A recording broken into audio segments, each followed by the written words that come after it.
All right, it is SNL. Landry Locker, Cody Stutes with you. I'm going stick Mike today. RIP, pour one out for the legend. Hey, yo. Scott Hall. So we're going to get into the schedule. We're going to get into the quarterback matchups. We're going to have schedule hot takes. And I also immediately kind of want to put someone on the hot seat. And I'm just going to jump right into this. Shout out to everyone in the chat. Stone Alone 5 times, always doing his thing. He's swarming to the super chat. Appreciate you. Swarming on him out there in DFW. Up 45. He's all over the place. But I think Danielle Hunter has a lot of pressure on him right now. And I think Nick Caserio has a lot of pressure as a result of Danielle Hunter. I'm going to elaborate a little bit more on this at 10:30, but I think given the fact that when you get a bargain and then you turn that bargain into really a non-bargain, I think the pressure kind of increases, especially during these dire financial times in which the Texans are, after this season, they're going to be balancing perhaps one of the highest paid quarterbacks in the league and one of the highest paid defensive players in the league. And when you decide amidst an extension, which is kind of an interesting extension because it's kind of at the point where, is Danielle Hunter going to be a lead? Is he going to be solid? Could he be on the back end? He has a really, really good year, but he still has another year left and it can fall off at any point. And then you piggyback that with a 1-year extension where he's paid among the highest paid edge guys in the league.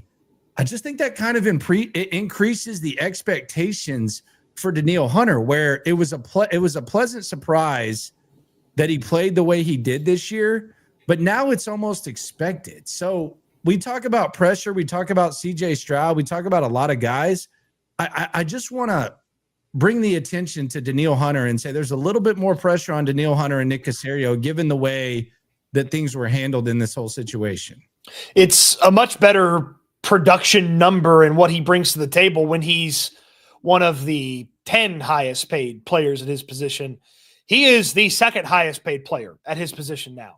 And only Myles Garrett makes more money than him at his position.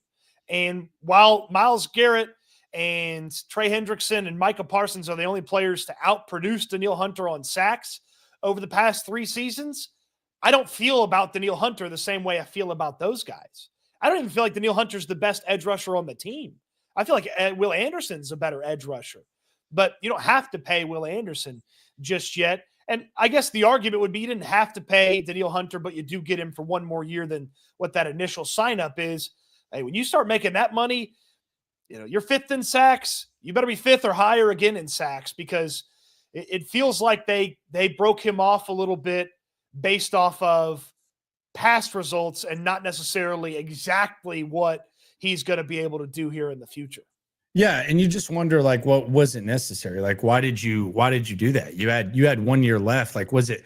It's kind of goes back to the Petrie extension. I think this can kind of evolve into a Caserio thing where we had the conversation about him with contracts, where it seems like Nico's really the only one where he's gotten the clear advantage when it comes to contracts. But other than that, like, it's above market value and it's almost one-sided, and you're paying for the best case scenario. You're not even paying with any middle ground, and you're paying for the best case scenario before you even see the production match the appropriateness of paying for the best case scenario. See Titus Howard, see Shaq Mason when you trade for him, when he's likely going to be cut. Like, it just, you look at Danielle Hunter, you feel good about him.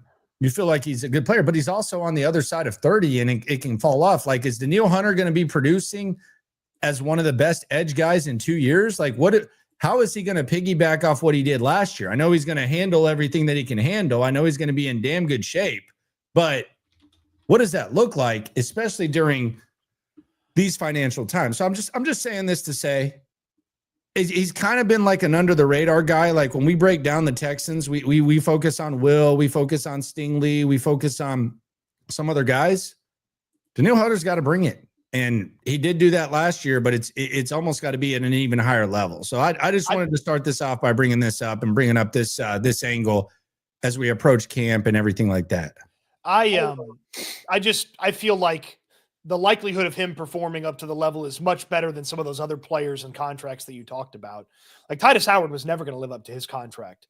If you told me you feel like Danielle Hunter got close to the value of this deal, I could believe that as a possible outcome. I never thought Titus Howard was going to be one of the 5 best right tackles in football. I never thought Shaq Mason was going to stay one of the 10 best right guards in football. So I think the history is a little bit better than some of those previous ones. And while I'm skeptical that he's going to be able to pay off to the exact dollar value, I still feel like he's going to be a really productive player for these next 2 seasons. I'm not really comfortable at all beyond these next 2, though, with him. So let's not have another contract extension way too early again. Touch of Trent in the chat says, if we can get 15 sacks from Danielle this year, then it's money well spent. No, it's not, because it's the next year. This year that goes back to you get a bargain and then all of a sudden you piggyback off of it. So we have to see signs this year that he warrants being, by then it'll probably be top 5, top 6 highest paid edge guy. And we got to see it. This year was kind of like house money type of thing, where if he gives you 9 or 10 sacks, it looks good. It kind of increases it now because you added the extra year. So essentially this year means as much as next year. But I feel what you're saying. The contract extension was not about this year. It was about next year. It's like he has to be really good next year for the contract to ultimately end up looking good, because you had him this year no matter what. You just made this year a little bit more expensive by virtue of also spreading the money out from next year's contract. If he gets 15 sacks, that's probably more than I expect out of him. I would think 12, 13 is probably about what he does, but it's really about 2026 now. Yeah. And the question would be, we can't see a decline, because the decline can come at any time. Like, that's the thing. Like, the decline can come at any time at his age. The question is, why did you do the deal? Because is he going to be that much more expensive heading into 2026? No, if he does exactly what he did this upcoming season last year, then that's probably an appropriate extension. Right. So they same thing with the Titus, same thing with Petrie. Yeah, they didn't get any, give back on the contract, because like he was never going to make more money than Myles Garrett. I suppose there's an extra few $1,000,000 in here, but again, it goes back to the Petrie thing. If Danielle Hunter was awesome in 2025 without the extension, I'd be happy to extend him for 1 more year at whatever number. Happily. On the text, shout out to everyone in the chat. And just to be clear, he signed an original 2-year deal, and then they added the extra year. Just to be clear, it wasn't a 1 year and then a 1 year. Obviously, you want him back. Like, nobody's questioning that. Homer Ochoa on the chat says, while I don't agree with contracts like Titus and Shaq, I think Danielle contract is justified. I love Petrie as a player, but I think it was a little high for his previous. Yes, and maybe that's unfair for me to bring them into the conversation. The whole point that I'm bringing is that it feels like the contracts are ahead of time. And I think a year at Danielle Hunter's age it's very sensitive, because it can end at any time. So I'm not saying that he's Titus Howard or Jalen Petrie. I'm just saying that it just seemed a little bit early, given the fact that you had him under contract the next season. So I get what you're saying, Homer. And if I didn't make that clear, thanks for holding me accountable to that. I do wonder if, from a Danielle Hunter standpoint, negotiation standpoint from his side, if they would say, yeah, we actually have no interest in signing a 1-year extension with you guys, but if you wanted to put some extra money in his pocket this upcoming year and make it a 1-year deal, we'd like to have a conversation. Because let's be very realistic about the situation. If he plays out 2025 without an extension, he's hitting free agency, because he can just say no to every offer the Texans offer him, and they weren't going to franchise tag him. They wouldn't have the ability to, you would think, with the amount of money that a franchise tag would cost for that position. So, I suppose Danielle Hunter's willingness to only do 1 year, if he got a little bit of extra money in the middle year, the now middle year, that adds an element of the conversation to it as well. That's fair. That's fair. And you maybe just kind of look back and say, okay, we gave him a 3-year deal for this much, and he's justified it in year 1, whatever. Like, I'm sure there's some sort of justification. I'm not putting it on that. Cedric says, you guys talk like the players will be happy and play their last years out. That never happens. It doesn't happen here. It happens in the NFL. Like, it definitely happens in the NFL. Now, I do wonder if they've set a precedent to where it doesn't happen here, but it definitely happens in the NFL. There's a lot of examples of that. So you are right. Round here, locally, I mean, which is where we focus, you could be right. He says that's exactly what Danielle Hunter did in Minnesota. He played out the last year of his deal. They didn't really have any serious conversations. And, then he finally hit free agency and changed teams. So, so he did just that in Minnesota. Now, obviously at the age of 31, is it a different conversation? But 31-year-old Danielle Hunter is still getting a massive deal in free I just don't know what he was standing on. Like if there was like some sort of leverage with Danielle Hunter last year, like it would have been like they give you a 2-year deal. It's the most that they've ever given anyone. You're still really, really well paid. I don't like the only he's playing on his rookie contract and he doesn't want to go out there. So I do think there's been a precedent of it. I think it's a good dialogue. I think it's good discussion, but I do think it's a little bit different than this guy doesn't want to play on the final year of his deal. I mean, the only thing again is what I brought up is I'm only signing a 1-year deal if I get it now. I'm not signing a 1-year deal at the end of year 2. Like that'd be his only leverage. Yeah, if I want to get me on a 1-year deal, it's not going to be after this year, no matter what happens. So yeah, okay. So you better make it worth my time to talk a 1-year deal now. Okay, well let's dump a bunch of money into your pocket right up front, help spread out the cost of the contract, and things like that. So. That would be his only negotiating leverage is I'll just leave. Oh, okay. Well, then let's make sure you don't leave for at least another year. You ain't never hate. Swarm. Shout out to Austin Jack, HDAV Traveler in the chat. Thank you. The T-Man says, insane how underrated Will Anderson Jr. is becoming among NFL circles, legit defensive player of the year potential, and he's barely top 10 in favorites. Yeah, Canadian favorites. Look at that. He threw the U in there. Yeah, I get what you're saying there on that. I'll be betting on Will Anderson to win the defensive player of the year until he doesn't. Until he does. I'm going to bet on him every year to win defensive player of the year because he does the best version of Will Anderson probably can win that award. It just, he's gotten banged up a couple of times. Like, is that going to pop up? You pretty much need to play 15 amazing games or 16 amazing games to win the defensive player of the year. But it's worth a investment every year because I do believe his best version is him winning the defensive player of the year. So I understand that. I'll let him continue to be good value. One day it'll pay off for me. Yeah. What's he at right now? Probably like 15, 20 to 1. Ooh. If he's that, I may have to get on it. No, he's definitely in the double digits, man. It's probably around 15 to 1 defensive player of the year. No doubt. Zero doubt. Stingley's probably like 40 because it's the DB, but yeah, he's way back there. Okay, this would be a fun little guessing game. Can you guess the top 3 that are all tied at the DraftKings Sportsbook? Myles Garrett, Max Crosby. No. Maybe because of the injury. Probably, yeah. Myles Garrett, Bosa? Nope.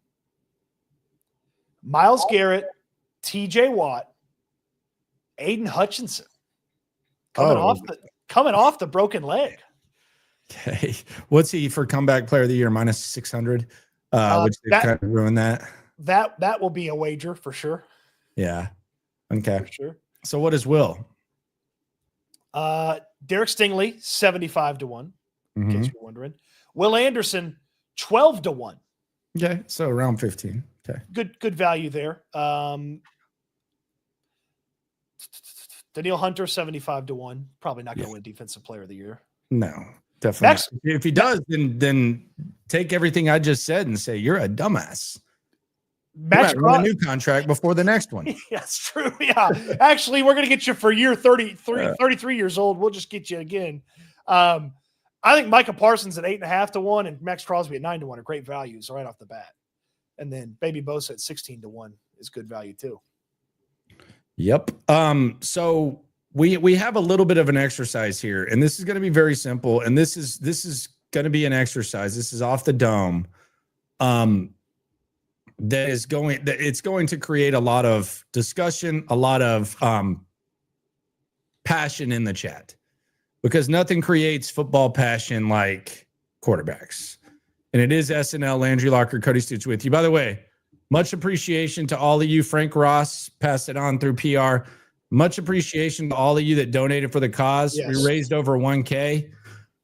We're going to get that to Frank probably the 21st of this of next month or whatever. We will get it to him 100%. And we appreciate y'all, and he appreciates y'all as well. So shout out to everyone who partook in the interaction with Frank. But yeah, and we had a lot of listeners reach out who didn't catch the live stream that went and donated as well. So we appreciate y'all supporting Frank, and I know he appreciates it a lot as well. And based on that, it's close to 2K now with people that went direct. So yeah, shout out to y'all.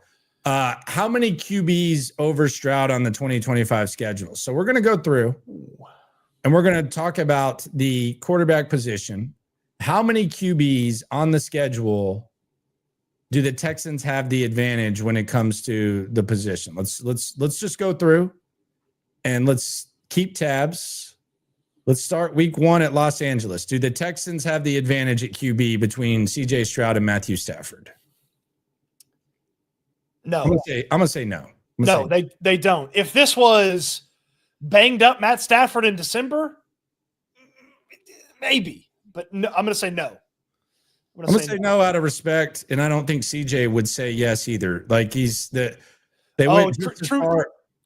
Serum CJ. What would Truth Serum CJ say? I mean, he respects Matthew Stafford. He's in a system that he's familiar with. He's got Devontae Adams. It's an established target. He's got a system that he's familiar with. He could fall off at any time, but I'm going to say no in this situation. So I'm going to say 0 for 1. Okay. Week 2, Baker Mayfield. Do the Texans have the QB advantage against Tampa Bay? Week 2, 6 p.m. Monday Night Football. No, they don't. Baker Mayfield played incredible football last year. He was 3rd in the league in passing yards. He threw for 41 touchdowns. Now he's a bit more, reckless with the football with 16 interceptions, and that led the league.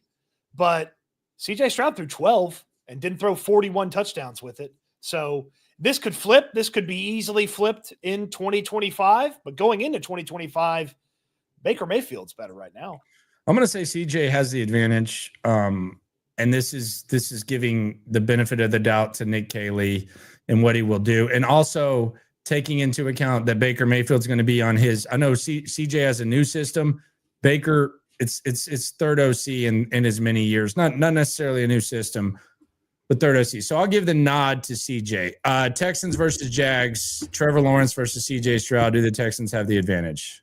Very clearly they have the advantage. All right. Titans, yes. Yeah, very clearly they have the advantage. Baltimore, no. Lamar has the advantage. Seattle against with Sam Darnold. He's coming off one good year. Yeah, give me CJ. Okay, so right now you have the the division games, and then you have this. So you have 3. Yeah, I'm 3-3 right now. Brock Purdy and CJ Stroud. Ooh. This is crazy one. Ooh. Purdy was, I feel like he was kind of off last year. I feel like he was kind of gun shy last year and a little, I also wonder with a guy, I wonder if he's kind of propped up by Shanahan a little bit too. Like he did deal with some, obviously CJ dealt with some missing talent on offense. Purdy did too. We're not pushing. There's no fence sitting here. I'm going to go CJ, but it's close, man. It's a lot closer than it probably should be. I'm going to say CJ. I would say he's better than Brock Purdy. I will say that with no hesitation. Bo Nix and CJ Stroud. Bo was better. Bo had a better year. Bo had a much better year than CJ Stroud last year. He threw for more yards. He was more efficient. He threw for more touchdowns. He made better decisions with the football. I wonder if he got beginner's luck. Yeah, I'm going to go CJ. I'm going CJ as well. All right, so Jags, we have we already did that. Titans, we already did that. So we have 7 games through 11 weeks where you've given CJ the advantage. Yes. Josh Allen, I'm going to say no. I know Josh looked bad last time he was here, but Josh Allen's the MVP. I would say no. Yeah, Josh Allen's awesome. All right, so Colts, he's better than Daniel Jones. That's 8. And Anthony Richardson. Yeah, and LaFar Jackson. Kansas City, obviously Mahomes, no. What about CJ versus Kyler? CJ. Yeah, you got to go CJ. That wasn't really I didn't really have to think too much about that. I know some of the stats would tell you Kyler was better last year, but I think when you spin the wheel multiple times, CJ comes up ahead of him way more. Las Vegas, Geno Smith. CJ. That's 10. Herbert. Now, the other thing that we got to factor in with these quarterbacks, they got to go against the Texans defense. So it's kind of interesting. I'm kind of looking at it as like, would I rather have this quarterback or that quarterback? I think this is really close. I think Herbert obviously had a better regular season last year. The Texans got the better of the Chargers in large part because of the defensive effort in the playoffs. I'm going CJ. Okay. I'm going CJ, and this is the closest one to if I wish I could push, I'd push, but I'm going CJ here. Okay, so you got 10, and then you got there. So right there, you got a dozen. So you're saying that the Texans got the. Well, I did when I thought about this exercise when you first brought it up. I did not expect it to finish 12-5. Mm-hmm. I thought there might be a couple of more on the disadvantage side, but I mean, you look at and I suppose as the years toll on, it's going to be pretty easy to say CJ passed Stafford. Not this year, but 2026. I don't know any of this picking Stafford. We don't know if Stafford's going to play football in 2026, but I did not expect this to be 12-5 in favor of advantage. I thought it'd be a little bit closer. All right, so let me know what y'all think in the chat. Speaking of the chat, the super chat. This is a super duper chat. Hey, Hunter. Swarm. Big Hunter says he missed yesterday's. Please give Frank 50. So mark down 50 for Frank and 50 for SNL. So There you go. We got you. Promise you. We got you. Thank you, Hunter. It's very generous of you, and we'll have to update that on the total for when we get it to Frank. Yeah, but I do think even with all this said, I think the quarterback matchups are interesting because I think there's a lot of guys who I think D'Amico could make look like ass on any given Sunday, but they're also not completely lost. You have the Kylers, you have the Bo Nixes, you have the Trevor Lawrences, you have those Sam Bradford. Like, it's not completely lost. I noticed I didn't put Daniel Jones in that category because I don't think there's hope that Daniel Jones makes you look bad. But the quarterback pipeline, you have some really, really good ones, and then you have some guys that are just like, where are we going? The offseason really is when, regardless of how your guy played the previous year, especially if it was just sort of the first year where he didn't quite meet your expectations, the quarterback situation in the offseason, you watch these teams scrape and claw and struggle and try to figure out their QB thing.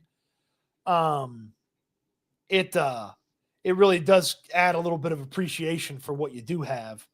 And even if CJ Stroud, underperformed to most people's expectations last year, you'd much rather take that than probably 15, 20 other situations in the league. Yeah. I mean, it was a down year. It was a weird year. It's based on the expectations that he set, but we don't even know what kind of hands he's in, but we don't know what kind of situation he's in and who's overseeing his fortune. What would Brock Purdy look like outside of Shanahan? We don't know. So we'll see what CJ looks like in the situation he's dealt and what Nick Caley's offense looks like, which again is the big question. So yeah, it'll be fun to watch. I think there's on the schedule, we came up with 5, and there's probably a healthy debate for maybe 1 or 2 of those. There's not a lot of, certainly on the Texans schedule, there's not a lot of wish I had that guy instead moments that you're going to have in 2025. There's going to be a lot of teams saying the same thing about your guy, though. God, I wish we had CJ Stroud instead of blah, blah, blah. Whatever they're running out there. Shout out to everyone in the chat. We appreciate y'all for embracing debate when it comes to the QB, most polarizing position and most important position in sports. Our guy Jacob on the chat. You ain't never Swarm. He says Stafford might have Derek Carr arm. Now that's a little bit harsh. Damn, you're putting the pop gun on him? The guy that's had a cannon since high school, you're giving him a pop gun now? I feel like Matthew Stafford is like just never gonna there's nothing that you can do to kill that guy. Like he's just like he's gonna keep playing. I think he probably plays 1 or 2 more years. I will say this about the Stafford situation. Sean McVay did not immediately do everything he could to make sure he kept Matthew Stafford. And that is a little bit of a red flag. Like they let him basically decide. Like it was up to Stafford to pick. They did that with Aaron Donald, though. The Giants. But remember when Sean McVay was going to go to Monday Night Football? Like, I think it's almost just like not being a hypocrite. I don't think it was a Jared Goff situation. I get what you're saying, but I think you got to look at he did that with Donald and he did that with himself. But Aaron Donald wasn't leaving. Aaron Donald was quitting football. Like they at least had plans. If Matt Stafford decided not to play football for the LA Rams and he wanted to play for the Raiders or he wanted to play for the Giants, like they at least had a contingency plan. I think it's very different than Donald, who was just going to stop playing football. Like Aaron Donald wasn't trying to go to the Commanders, like Aaron Donald was just going to quit. So it is a little weird that there wasn't a little bit more from McVay of like, please don't do this. Like, please don't leave. Like, we need you. It feels like you and your conspiracy theories, man. You and your damn conspiracy theories. It's just nice to be wanted. By the way, did you just notice that I'm not fully in Scott Hall mode? Hey, yo. Because I coughed right into the mic because I pressed the mute on the stick mic, but I pressed the wrong mute button. So I was like, what the hell? And then I pushed it again. I was like, oh, yeah, I'm on the stick mic, man. You can't have Scott Hall swag just coughing into the damn mic. What the hell's wrong with me? Good Lord. I had the mute button pressed perfect, man. It was a perfect execution of the mute button.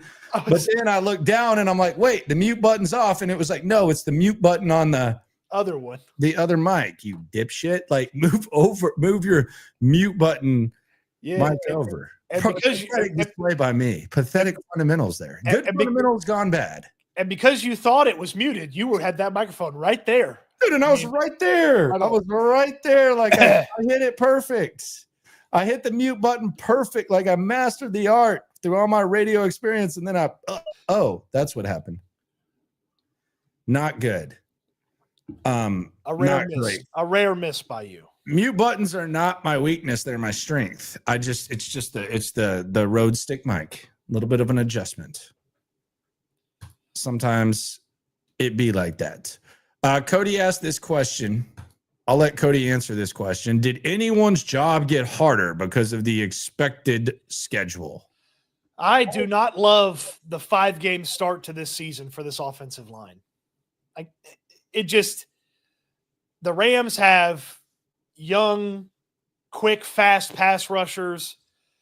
Tampa Bay always has a solid defensive line, and they've got Vita Vea right there in the middle that can just absolutely wreak havoc. So that interior offensive line, which is the 3 spots that are the weakest of the offensive line, he's there in week 2. Jacksonville's got a couple of pass rushers, but the defense as a whole doesn't scare me. We know about the 2 monsters in the middle with the Titans and Jeffrey Simmons and Tavondre Sweat, and the Texans were baffled at how to handle them at home last year. They just kept trying to run the football at them a couple of times. And then Baltimore's always got a good defense. And so it's like 5 weeks and then you get a bye week. It feels to me like there's a great chance we're sitting here at the bye week and advocating for 1 or 2 swaps on that starting offensive line.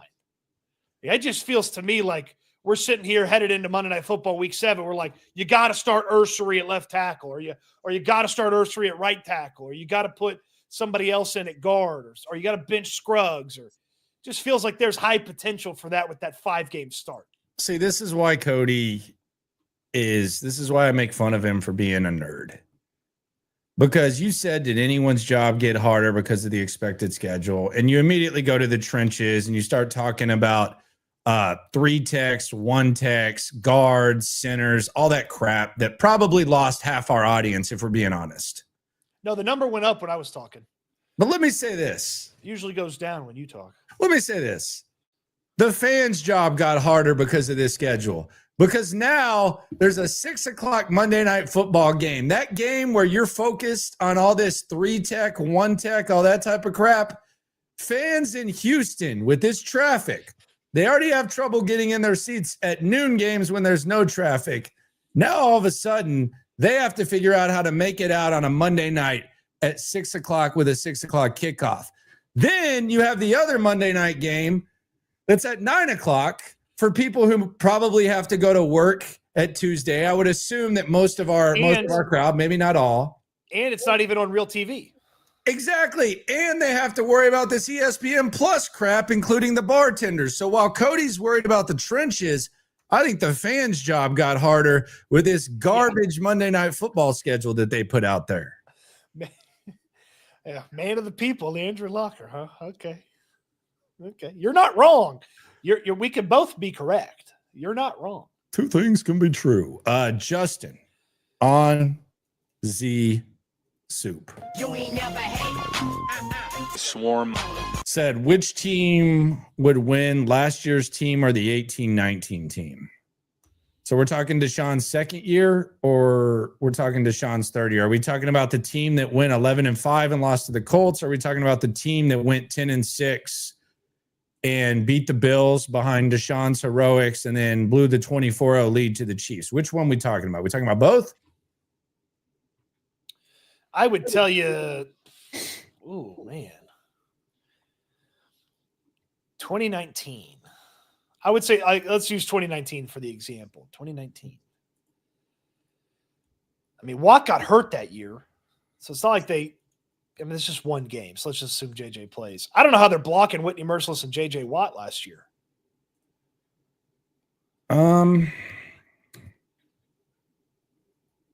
He's talking this year's or last year's? Well, you just read it. You said last year's. Okay. Yeah. I don't know how they're blocking JJ Watt and Merciless. Nah, I think 18-19 wins. Honestly, I'll be honest. If we're talking 19, I think Deshaun was better than CJ at his peak. I know that's I know it's not cool to give Deshaun Watson flowers, but I mean, I would criticize Deshaun Watson when it was appropriate, and I would give him credit when he deserves it. And what was the conversation we were having in 18 and 19? And I know you have to go way back to realize it, but it was like, man, if Deshaun were in Kansas City, then they would be doing the same things with Andy Reid. And man, Deshaun Watson versus Patrick Mahomes, this is going to be the rivalry that we remember forever. We're not to that point with CJ. We feel good about CJ, but we're not sitting here saying, man, CJ and Patrick Mahomes or CJ and Lamar Jackson, despite the fact those are the 2 teams that have knocked down the playoffs. We're not sitting here anticipating rightly or incorrectly that that's going to happen. So I'll just simplify it and say, from the quarterback situation, Deshaun in 18-19 is better than CJ Stroud was last season. And that's really as easy as it goes for me. He won 21 games in 2 years. They were likely going to make the playoffs his rookie season. And he was probably playing the best he ever did in his rookie season. They were lighting it up. So I would just say 18-19 for sure. Now, if you told me this upcoming year and I get that defense that we're going to see, then it changes. But we're talking last year's squad. I would definitely give it to 18-19. Yeah, I wonder if 19 could cobble together enough points against 24's defense to ultimately win the football game. And then from a flip it around standpoint, JJ Watt would just wreak havoc on that interior offensive line. I mean, can you imagine Jarrett Patterson trying to stop him? Now, if you're going to go 18, though, Julian Davenport's blocking Danielle Hunter or Will Anderson. So that's why it's kind of a different thing, because they traded for Tunsil in 19. So that's why you kind of there's a difference between 18 and 19, because they actually won 11 games with Julian Davenport at left tackle. They traded for Tunsil in 19. So that's when you had Tunsil, and they drafted Howard. So they actually like improved the offensive line, and that was probably Howard's most effective year. So if you're talking 18, it gets a little bit more interesting because then you're going to have either that big mofo number 55 with the creative player looking arms, Danielle Hunter, bull rushing Julian Davenport, or you're going to have Will Anderson. So there's kind of a caveat between the 18 and 19 teams. Yeah, and then peak of his powers, DeAndre Hopkins should be a pretty fun matchup for Derek Stingley. Yeah, that'd be a battle. That'd be really fun. Players in the Hopkins vein tend to give Stingley a little bit more. Like, remember Cortland Sutton a couple years ago really gave the business to Derek Stingley? Like, feels like those type of wide receivers have a little bit more success against Stingley than some of the more, speedy, faster, guys like that. So yeah, it's a fun discussion. I lean 19 because I don't know how 24 gets the offense going to a good enough degree. Yeah, that offense was ass. So we did see that. So we talked about the QB advantage. Texans and AFC win totals now that we know the schedule. Break it down. Man, I saw 9.5 out there as a win total. And I'm like, really? 9.5? Is that where it should be? Like, that number doesn't sound right to you, does it? Yeah, because I have them at 10, so I think that's actually a perfect betting number. You can find them at 9.5 somewhere. You can find them at 10.5 somewhere. 10.5's a lot, man. That's a lot of wins. Yeah, I mean they'd have to have the most wins they've ever had under DeMeco Ryans. The difference between 11 and 10 just seems so big. Like, I don't think there's any one number. Maybe 8 to 9. It just looks a lot different, but because you're going on one side of 500 versus the other. But like, when you go from 10 to 11, it's like, ooh. Once you get to 11 and 12 kind of feels the same. 13, it's like, damn, that's dominant. But it's like it once you get up to like the schedule, when you look at it, it's 8 to 9, which seems like a jump. And then if you can get on the north side of 10 kind of feels about what we expect here. But then when you start getting 11 to 13, you look at the schedule just completely different. You look at the success just completely different. They're clear favorites to win the division. In case anybody had any conversation about that, who do you believe is the second place in the odds? Jags for sure. It's Colts. The Colts plus 310. Jags are plus 330. I mean, that's good value. Like, if you're betting, I bet on the Texans 2 years ago with a guy I'm going to eat lunch with tomorrow, John McClain. There's always good value if you can get a team at 3-1 in their division. I think it's always worth sprinkling something on if you live that type of lifestyle. I just wonder if 10's the right number. 9.5. I know it's basically the same thing, but I wonder if 10 is the right number instead. They gotta hook you, bro. You know about losing because of the hook. They gotta have the hook. They want the action. Yeah, but if you pushes. Well, yeah, 9.5 does get you more action considering they've won 10 back-to-back years. So I understand that aspect. The hook, man. You know how they roll. I thought it should be 10, but I'm really mincing words over half a game here or there. Yeah, you're picky, dude. I mean, if I can't be picky about this, what can I be picky about? How do we feel about the way in which they released the schedule? How do we feel about it? Their video was short. Yeah, how about the Colts getting in trouble? Yeah, I guess the Colts trouble was more with like Microsoft. Was it? The Tyreek, I've seen the Tyreek thing. It wasn't that bad. Yeah, they just arrested him as a SEAL. Why would Tyreek Hill get offended about getting arrested? I guess because he felt like he was treated in a racist manner in that traffic stop. Oh, okay. Okay. I okay. Like Tyreek's gotten, I feel like if you even it out, there's at least like a fair payoff from like stuff that he's gotten away with and stuff that like maybe the speeding ticket happened and you went to the football game, but that's kind of a disaster for them. Yeah, because after more attention to it than after the fact. after it got I guess they put it out, they found out, shouldn't have done that. And then all they had were just like pictures of the opponent. Like they had to scramble and try to figure it out. I thought that the Titans did their thing again. The Titans and they basically called the Texans like intruders or whatever. I thought the Titans did their thing. Can we pull it up or is it?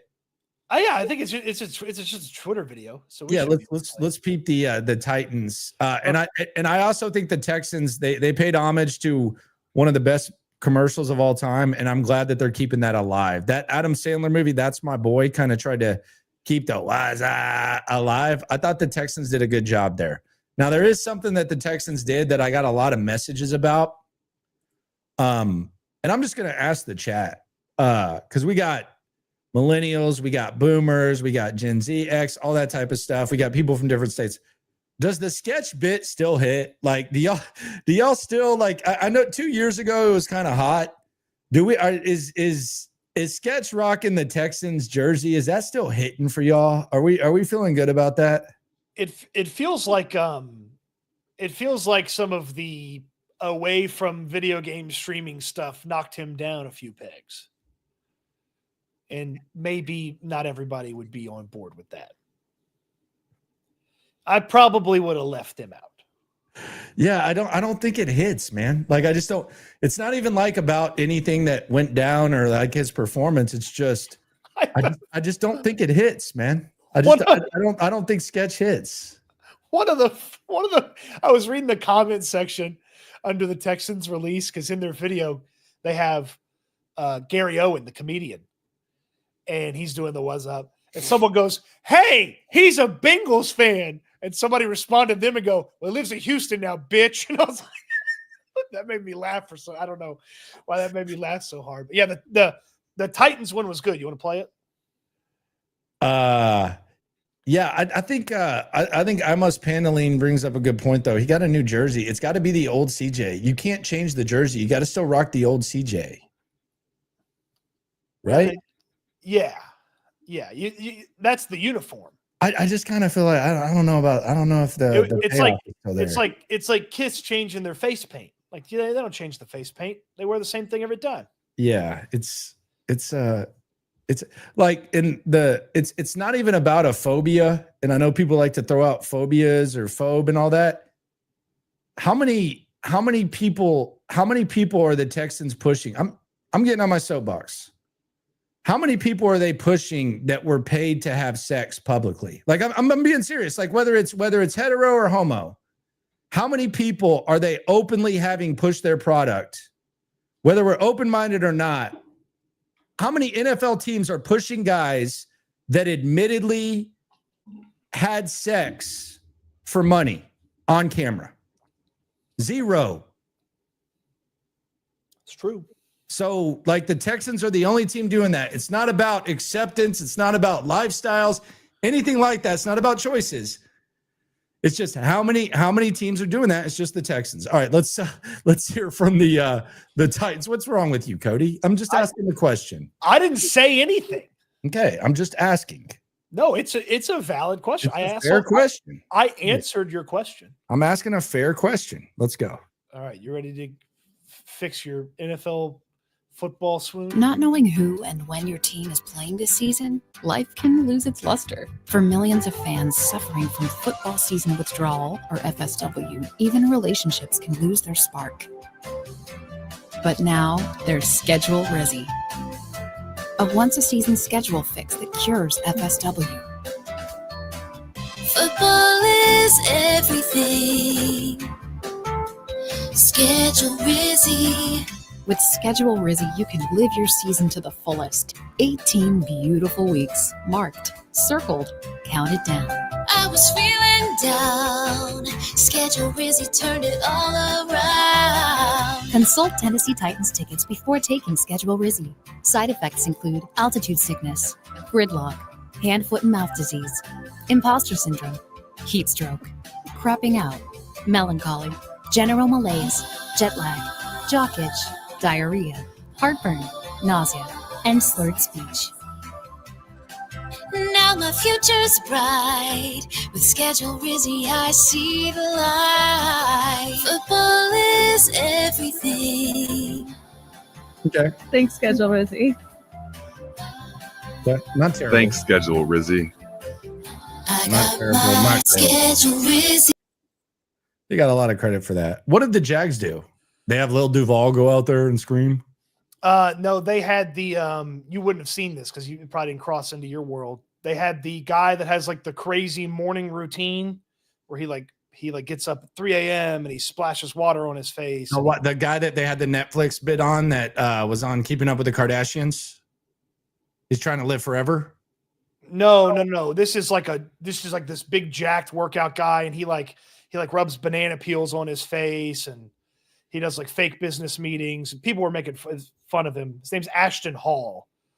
They had him do like a whole routine in the Jaguars building.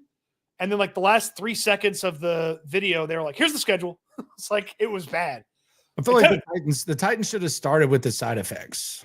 Yeah, it took a while to get to the side effects. Start with the side effects, and they would have been all right.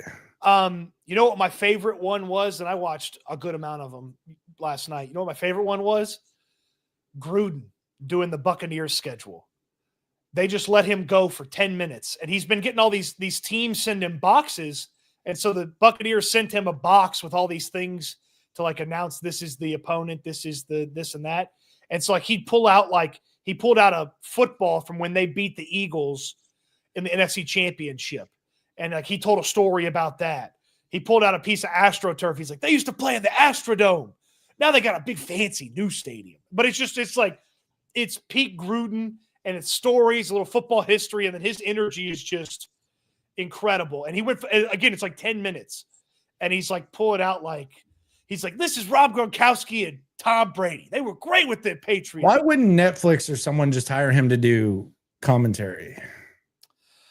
I don't know. Barstool's done a good job of kind of propping him back up, giving him another shot. But yeah, it is interesting. Well, and I guess Barstool's had the cover. Like they know he's going to leave soon. Like they know someone's going to pay him to be a coach or pay him more to talk about football. But well, he's having a blast doing what he does now. Yeah, and he gets he'll get he's like, all right, Southeastern Louisiana volleyball sent me a box, and he slams the box down and he puts on the polo or the what. He's great. He's electric, man. Yeah. So the Titans thing got some mixed reviews in the chat. So I don't know that people were too amused by it. Didn't hate it. Didn't hate it. It's hilarious for them to say imposter syndrome, though. Well, when they cosplay as the former city's team, but that's their thing, Yeah, that's their thing. Yeah, they're just trying to build it up a little bit. Amy Adams loved that. Oh my God! Somebody probably got a raise for that. Yeah. She was probably tickled. Well, she doesn't seem like the type that gives out raises. But let's look at the Texans one real quick. Okay.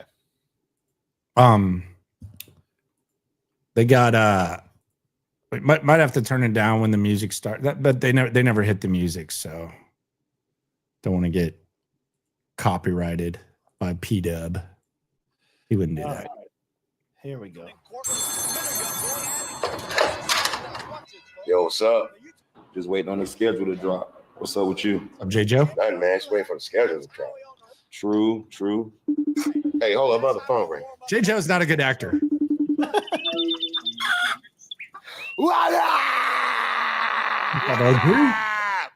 Hey, y'all jump on this call, man.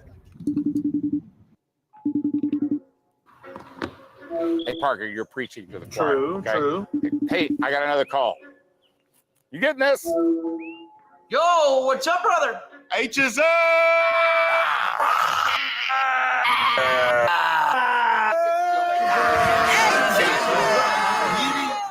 So we're going to drop that schedule? Drop the schedule now. Louis Vuitton umbrella when I walk through. There you go. So a little Owen Daniels action there. Yeah, OD in there. Travis Johnson was in there. Where? I don't. At the front, right? Yeah, he was sitting on the couch after they. Did he get a was up in? I don't think so. He just kind of got like that. He's the extra. He's the Hollywood extra. Did you recognize everybody? I don't know who that lady was.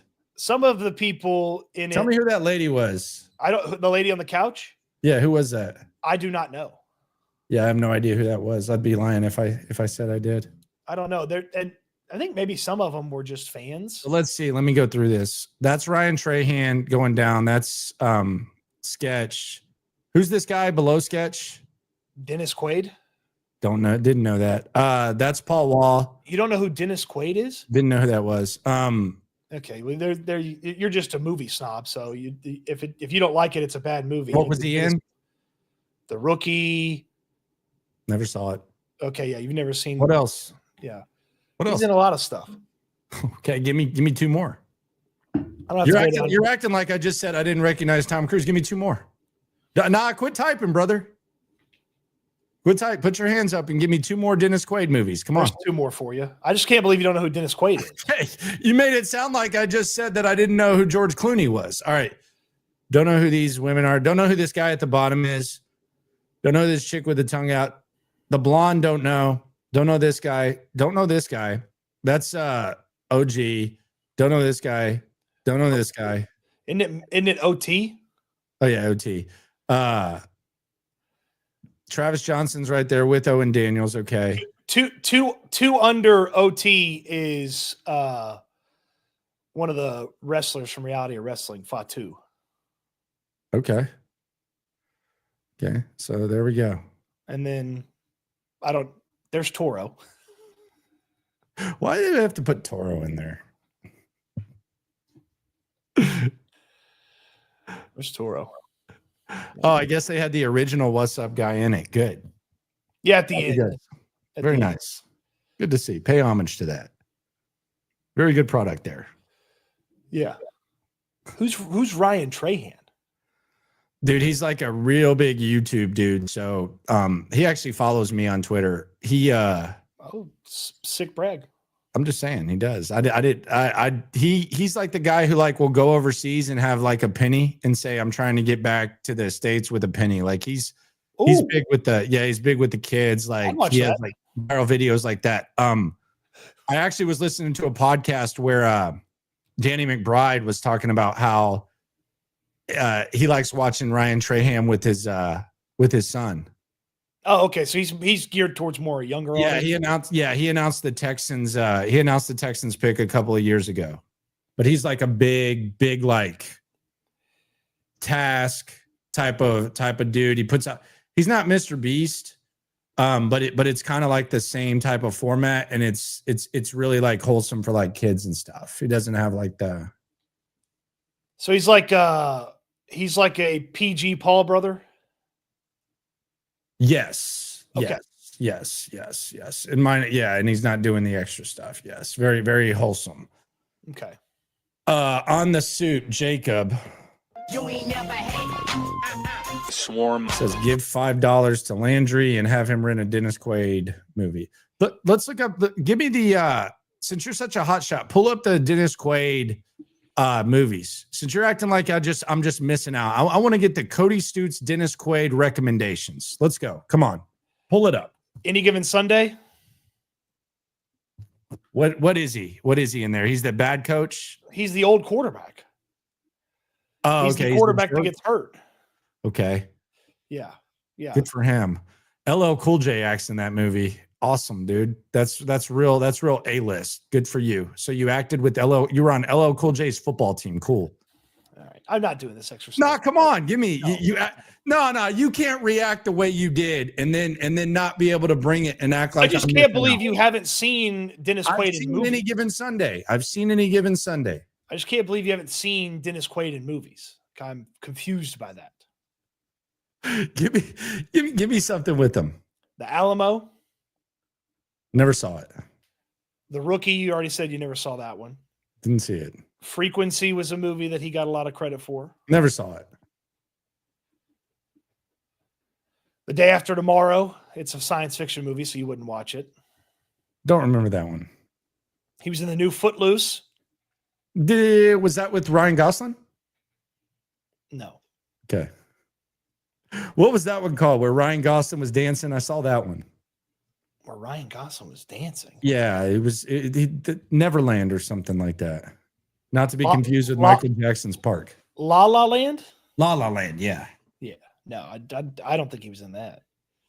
Yeah. No, I'll watch movies. I'll watch certain movies, certain genres. Didn't really get into the whole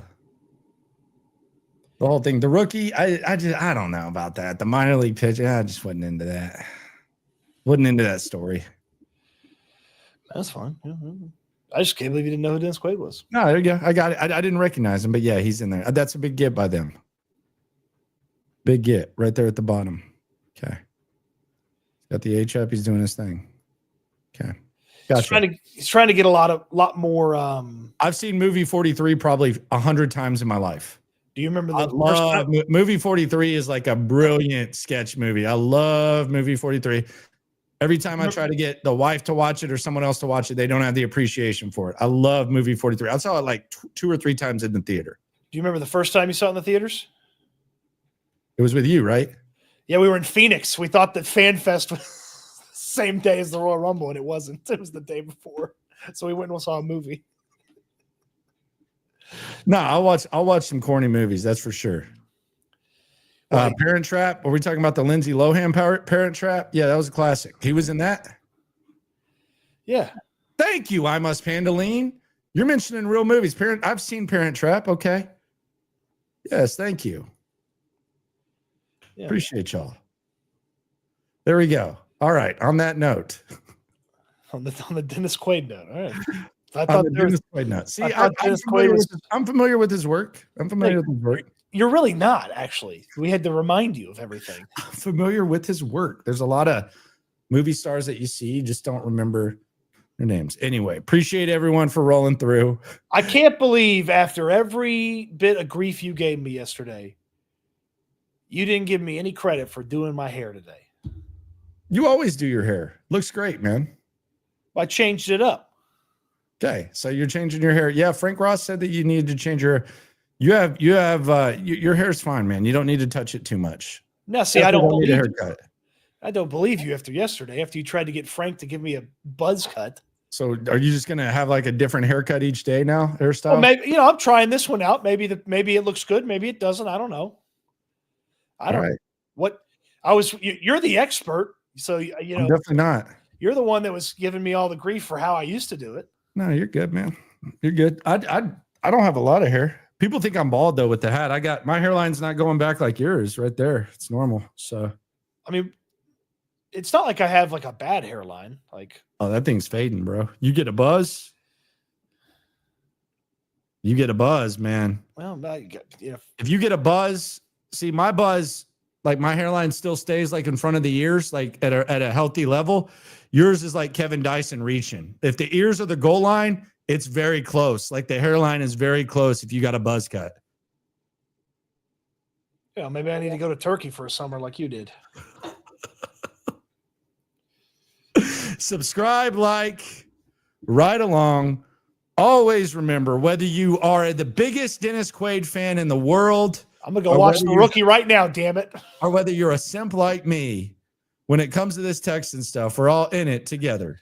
Eat good, sleep good, be good. We'll talk Texans again soon. Thanks for watching, everybody.